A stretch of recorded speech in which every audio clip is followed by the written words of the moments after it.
Hey everyone, Joey here, and for this video, I want to talk about a game that I've been playing on the Switch over the weekend called DUSK. Normally this would be a scripted review, but given that I've had not a lot of time this past week, I'm going to be telling you about this game in a sort of casual format, just going to sit back and tell you what this game's about and why you're definitely going to want to get it, because guys, let me tell you right off the bat, this game rocks.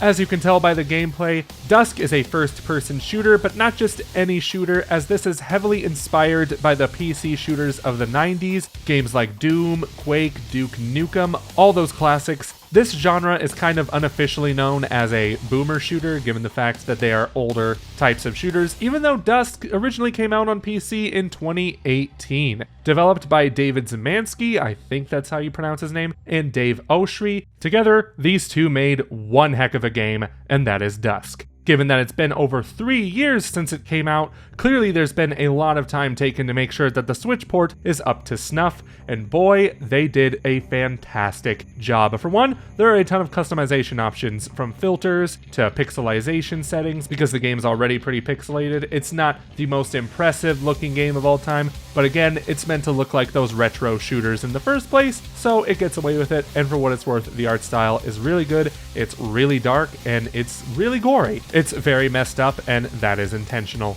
But there are also good quality of life settings like turning head bobbing off, adjusting the size of your gun however you want. You can even change the field of view all the way to 150, which is the very definition of ultra wide, let me tell you.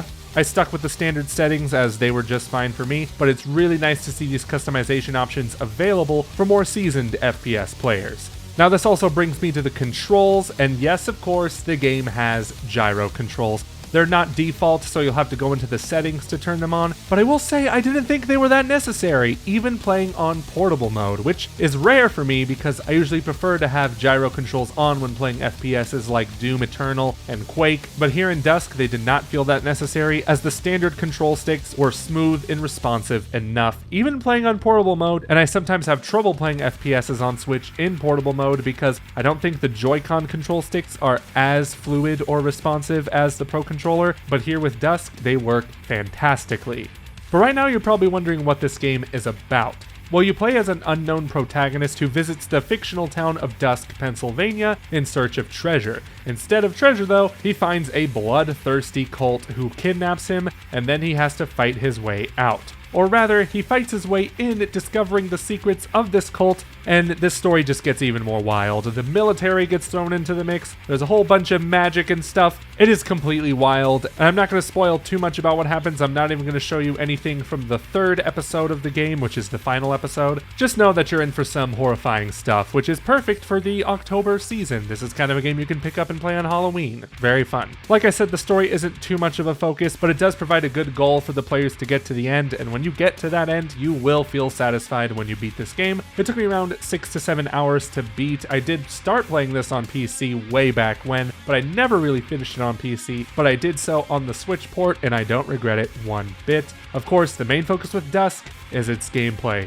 Again, the Switch port has all these great controller options and quality of life options, but those are nothing if the game isn't fun, and let me tell you, this game is fun. It does not feel like a cheap copy of Doom or Quake at all. It really takes the best elements from those games and combines them into something magnificent. Each level is designed very widely, though there are some tight areas you'll find in the game, and that's mainly to give the game more of a horror aspect. There's not really any jump scares, minus some invisible enemies that become visible when you shoot them, but it definitely has some really cool environments thrown into the mix. And the name of the game is running around really fast, because if you don't run around really fast, you will die. You cannot just run into cover and wait for enemy fire to slow down. It really is a fast-paced game. You should already be familiar with that kind of gameplay style if you have played Doom and Quake before, but if you haven't, just know that going in. The soundtrack is also awesome. It is composed by Andrew Hulshult, who you may know from his work on Quake Champions and the DLC expansions for Doom Eternal. So clearly, this guy knows what he's doing.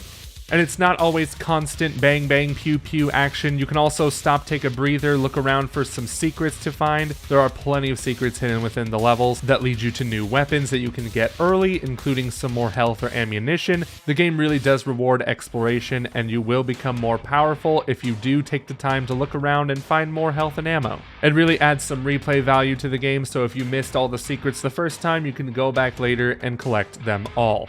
The only real problem I've had with Dusk are the segments where it gets really dark and your flashlight is broken, so you have to navigate the hallways by shooting or just using as much light as the level gives you, and it really slows down the pace, but fortunately they don't last too long, so it's not too much of a problem.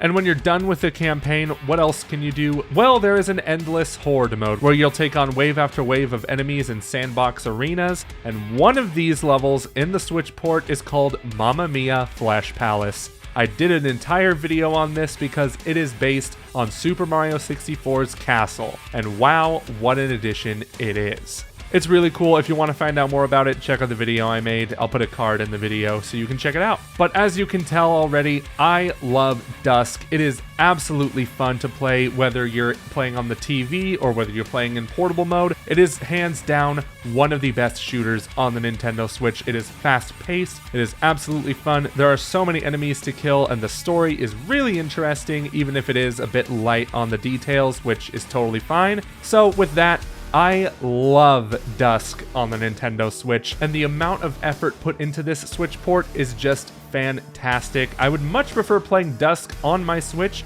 more so than my PC because it's almost 1-to-1, minus some frame rate dips in a few levels, but even then it's not that detrimental to the experience. So, what do you think? Will you be picking up Dusk on the Nintendo Switch? Let me know in the comments below, and be sure to check out the videos on the right for more topics you might be interested in.